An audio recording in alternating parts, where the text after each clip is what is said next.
En avant vers Poudlard.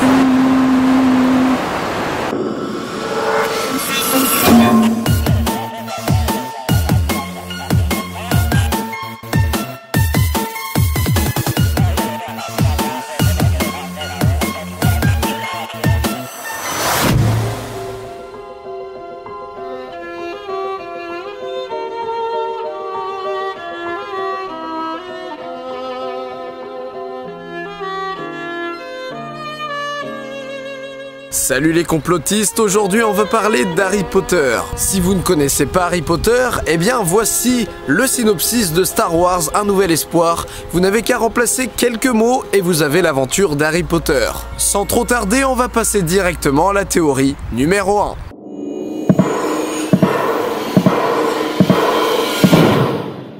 La théorie du lien fraternel, déjà ça pète la classe. En effet, il y a très peu de théories qui ont leur propre nom. Alors si un jour vous découvrez une théorie qui a son propre nom, eh bien figurez-vous que cela signifie que cette théorie est très populaire. Avant de se lancer directement dans cette théorie, j'aimerais juste vous indiquer quelque chose. Rowling, la créatrice de la saga Harry Potter, a déclaré « Il y a un grand secret au cœur de l'histoire, un grand secret qui, en un sens, explique tout. » Pour beaucoup, ce grand secret, c'est justement cette théorie du lien fraternel. Selon cette théorie, Harry et Hermione sont frères et sœurs. Harry n'en a pas la moindre idée, mais Hermione est au courant, et ce depuis le début. Si Rowling a effectivement caché des indices à propos de cela dans ses bouquins et dans ses films, eh bien on va essayer de voir ça. Et croyez-moi, des indices, eh bien il y en a pas mal. Et il y en a tellement pas mal que je ne vais même pas pouvoir tous vous les expliquer. C'est pourquoi on ne va prendre que les principaux. Premièrement, la relation entre Harry et Hermione tourne bien plus autour de l'amitié que de ce pseudo-romantisme ou d'amour que tous les fans souhaitaient. Cette amitié, cette fraternité, tout ça c'est plus du côté de Hermione. Elle a un comportement à l'égard de Harry qui est presque fraternel. Par exemple, Hermione va souvent finir les phrases que Harry a entamées. Et cela nous rappelle fortement Fred et George. Dans le tome 4, et bien sûr donc dans le film 4, il y a des rumeurs qui circulent à propos d'Hermione et Harry, et seul Harry est gêné. Hermione s'en fout carrément, et même ça l'amuse. Dans le tome 5, on a Cho qui est très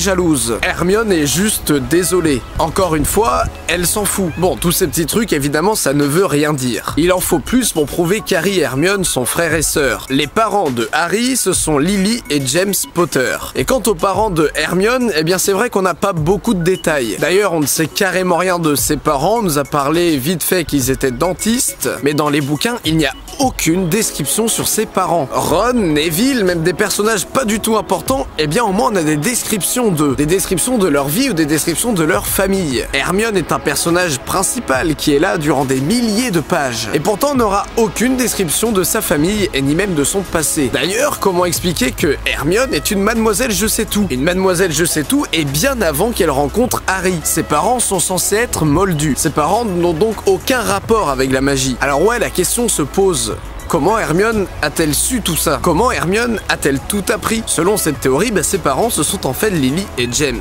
D'ailleurs, en parlant de Lily et James, certains personnages s'autorisent à parler en leur nom. Mais attention, uniquement des personnages qui ont vécu avec eux ou qui ont passé des moments forts avec eux. Hermione dira à Harry « Tes parents ne voudraient pas que tu partes à la recherche de Black. » Mais personne ne fait ça, personne ne s'autorise à parler des parents d'Harry, sauf ceux qui l'ont bien connu. Hermione aurait donc bien connu Lily et James?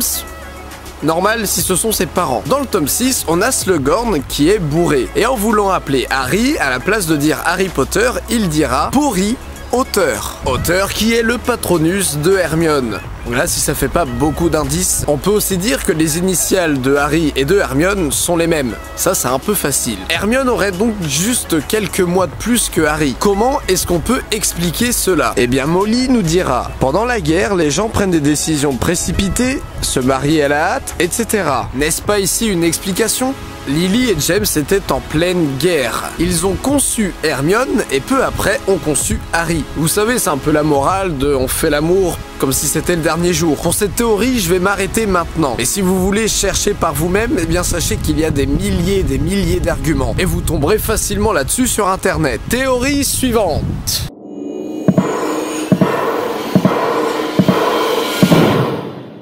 La saga Harry Potter ferait-elle l'éloge de la gay pride? Est-ce que Poudlard serait une énorme conspiration des homosexuels? Eh bien, il y en a qui le pensent et qui affirment une théorie comme quoi Dumbledore est gay. Eh bien, détrompez-vous, c'est loin d'être une théorie. En effet, Rowling a affirmé que Dumbledore était gay, donc si vous l'ignoriez, eh bien voilà. Donc, Dumbledore, tu peux partir et va te faire fister par Tinky Winky.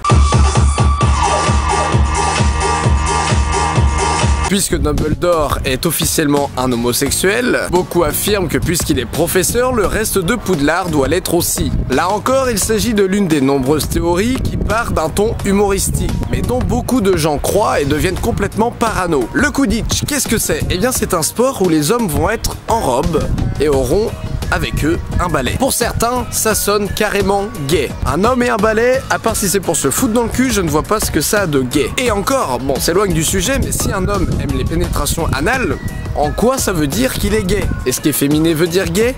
Non, et je crois qu'on l'a déjà assez répété dans cette émission. Mais bon, imaginons que le Quidditch est un sport d'homosexuels. Eh bien, qu'est-ce que c'est que ça? On voit bien ici la petite main dans le caleçon, hein? Hein, vous la voyez, j'espère. Parce que hein, c'est marrant, Tinky Winky est gay, Lighté est gay, Sean est gay, oui. Mais il y avait vraiment aucun argument valable. Est-ce que Harry et Ron gay, on en entend parler? Non, jamais. Et pourtant... De plus, quel objet de forme phallique est omniprésent dans la saga? Ah, ça chatouille. D'ailleurs, quand on prend le mot baguette et qu'on le remplace par le mot bite, eh bien dans certains cas ça donne des trucs vachement intéressants. Rangez vos livres et sortez vos bites, dit Dumbledore. Ta bite, Lucius, je veux ta bite. Il lui donna un coup de bite sur le crâne et Harry éprouva une étrange sensation. J'ai ciré ma bite la nuit dernière, dit Cédric avec un sourire. Théorie à prendre avec des pincettes, comme à peu près toutes, je vous le rappelle. Rumbledore. Alors ça, oui, ça paraît étrange. Alors si vous ne connaissez pas, qu'est-ce que ça signifie? Eh bien ça signifie que Ron et Dumbledore sont en fait la même personne. Je sens déjà venir les interrogations, comment est-ce que c'est possible? Et c'est pour ça que dans cette théorie, on va traiter du voyage dans le temps. Pour cette théorie, il y a eu dans un premier temps une grande bataille avec Voldemort. Sauf que Voldemort a gagné la bataille. Et tous nos chers héros sont morts. Tous, non. Seul Ron a survécu. Ron trouverait donc un moyen de remonter dans le temps. Son projet est bien tout simplement de régner sur Poudlard. Ainsi, il expliquerait les bonnes stratégies, les bonnes tactiques, les bons sortilèges à apprendre. Tout ça pour que quelques années plus tard, Harry, Hermione et tous les autres puissent vaincre Voldemort. Il y a deux raisons pour expliquer l'âge important de Dumbledore. La première est que Ron a mis super longtemps pour trouver un moyen pour remonter dans le temps. De ce fait, quand il est retourné dans les années 2000, il avait déjà plus de 100 ans. La deuxième, c'est qu'il s'est foutu un peu trop tôt dans son voyage dans le temps. Et du coup, il a dû attendre des années et des années avant de rencontrer Harry. Bon, tout ça, d'où ça sort? Eh bien, ça sort de beaucoup de gens qui avaient déjà fait le rapprochement entre Ron et Dumbledore. Et des ressemblances entre eux, il n'y a pas que des physiques. Mais bon, on va quand même commencer par celle-ci. Premièrement, il est dit dans les bouquins que Ron et Dumbledore ont tous les deux des longs doigts. Deuxièmement, Ron est roux. Et on sait que Dumbledore, dans son enfance, l'était lui aussi. Troisièmement, et c'est l'argument qui fait tilt, c'est que les deux ont une cicatrice au genou gauche. Bon, sinon, en plus de ça, on sait que les deux adorent le chocolat. Et on sait que tous les deux adorent les bonbons de Bertie. D'ailleurs, Dumbledore a bien dit que durant sa jeunesse, il adorait les bonbons de Bertie. Les bonbons de Bertie qui sont arrivés en 1935. Dumbledore, qui est ultra vieux, en 1935... il était pas jeune, il était déjà à l'âge adulte. Donc là on voit bien qu'il y a un truc qui cloche. On sait d'ailleurs que Dumbledore a eu le nez cassé plusieurs fois dans sa vie. Et Ron, on l'a déjà vu se faire casser le nez au Quidditch. Est-ce que vous vous rappelez du fameux miroir qui montre ce que les gens veulent le plus au monde? En gros c'est un miroir, si vous vous mettez en face, eh bien celui-ci vous montrera votre désir le plus fort. Et on sait que Dumbledore, face à ce miroir, il voyait des chaussettes. Mais tout fan d'Harry Potter, quand on lui parle de chaussettes, forcément ça nous fait carrément penser aux fameuses chaussettes que la mère de Ron lui offre à chaque Noël. En dernier argument, on peut aussi dire que Dumbledore arrive souvent à prévoir ou à anticiper des attaques, des événements. Bien sûr, on peut expliquer cela comme d'un sixième sens procuré par sa magie. Mais on peut expliquer ça avec cette théorie. En effet, Dumbledore arrive à anticiper des attaques ou des événements Tout simplement parce qu'il était déjà là la première fois. Ce qui se passe à Poudlard, lui, selon cette théorie, il l'a déjà vécu. Et pour finir, j'aimerais ajouter mon propre argument. Tout à l'heure, on se demandait mais qu'est-ce que c'est que cette main dans le pantalon? Sauf que maintenant, on comprend tout. On sait que Dumbledore est gay, mais si Dumbledore est Ron, eh bien Ron est gay. Bon ben Ron, tu peux y aller toi aussi. Et dire que c'est toi qui finis avec Hermione à la fin des bouquins et à la fin des livres. Donc, tout ça pour se faire péter le cul par Tinky Winky.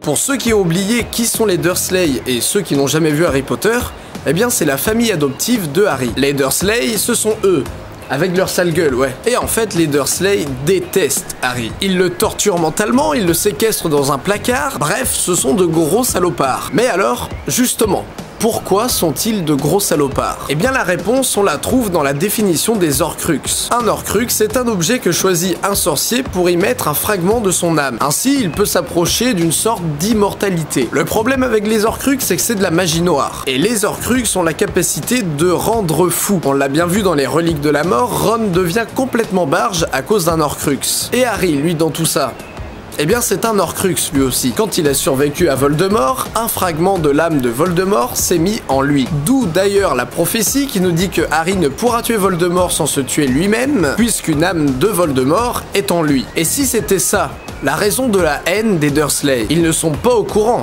que Harry est un Horcrux. Mais un Horcrux a la capacité de rendre fou. Ça rend fou les gens qui sont autour de l'objet ou qui le portent. Et Harry, il a passé des années avec les Dursley. Cette famille a quand même adopté Harry au départ. On a bien ici une preuve de leur gentillesse, de leur bonté. Alors pourquoi sont-ils devenus des salopards? Parce que justement, Harry les rendait fous. C'est de la magie noire qui a fait qu'au fil du temps, les Dursley ont détesté Harry. Pas mal, hein. Enfin, je trouve ça loin d'être con. Je trouve que c'est simple comme théorie et ça explique bien les choses. En plus d'être cohérente. Cependant, il y a quand même un petit bémol. En effet, Harry a passé des années avec Hermione et Ron. Pourtant, eux, ils ne sont pas fous. En aucun cas, ils ont détesté Harry ou ils l'ont haï de la même manière que les Dursley. Donc bon, il y a un bémol, mais cette théorie a mérité d'être expliquée, je trouve.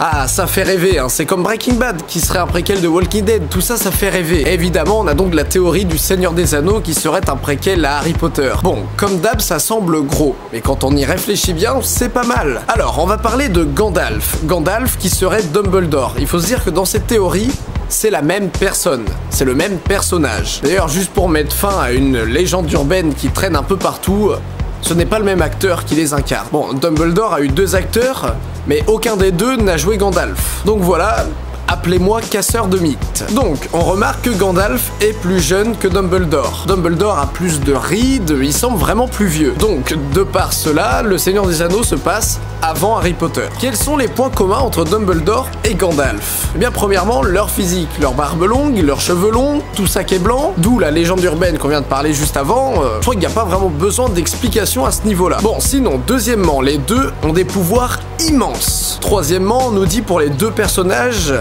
ils ont tous les deux été privés de leur famille. Quatrièmement, Dumbledore comme Gandalf arrivent très bien à manipuler le feu. Et quand ils manipulent le feu, c'est pas un truc de tapette. Ils ont un pouvoir immense comme on l'a dit tout à l'heure, mais en plus de ça, ils arrivent très bien à contrôler l'élément du feu. On sait qu'à la fin du Seigneur des Anneaux, Gandalf part...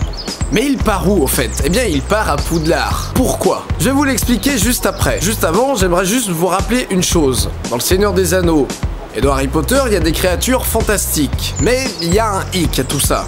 Les elfes. Les elfes dans Harry Potter ne ressemblent pas du tout aux elfes dans le Seigneur des Anneaux. Et de par cet exemple, on peut se dire que cette théorie est déjà foutue d'avance. Eh bien non, justement. Rappelons la fin du Seigneur des Anneaux. C'est la fin du temps des elfes, et les humains finissent un peu maîtres du monde. Selon cette théorie, les elfes ont été abandonnés et lâchés dans les bois. Au fur et à mesure de leur évolution, ils sont devenus moins attrayants pour les prédateurs.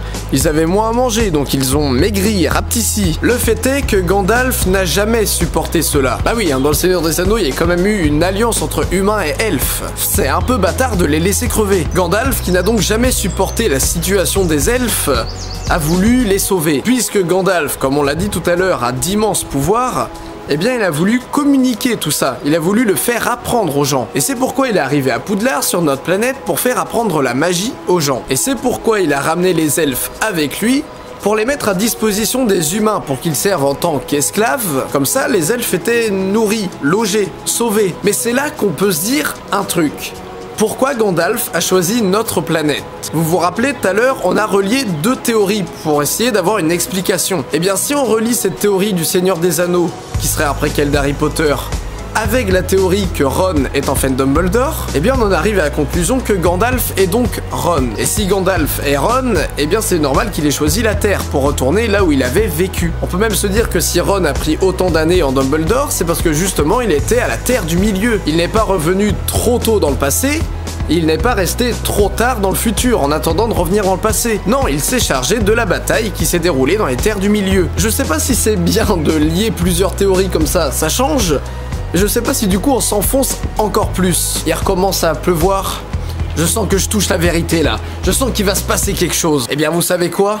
Eh bien je vais aller encore plus loin. Ouais, je sens que je touche le truc là, que j'ai jamais été aussi proche de la vérité. Harry Potter, les initiales ça donne HP. HP ça fait penser à quoi? À des ordinateurs. Qui dit ordinateur, qui dit jeu vidéo, qui dit émulateur. À quoi on peut jouer sur émulateur? À Pokémon. Qui dit Pokémon, qui dit Sacha. Et qui dit Sacha, qui dit 2 cicatrices. Et donc Sacha a survécu 2 fois à Voldemort. 2 x 3 égale 6. Et dans mon 5 théorie numéro 6, qu'est-ce qu'on voit en arrière-fond?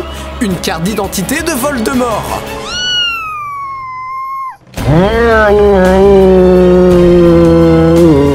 Je crois que tout est lié et je crois qu'on va savoir la vérité.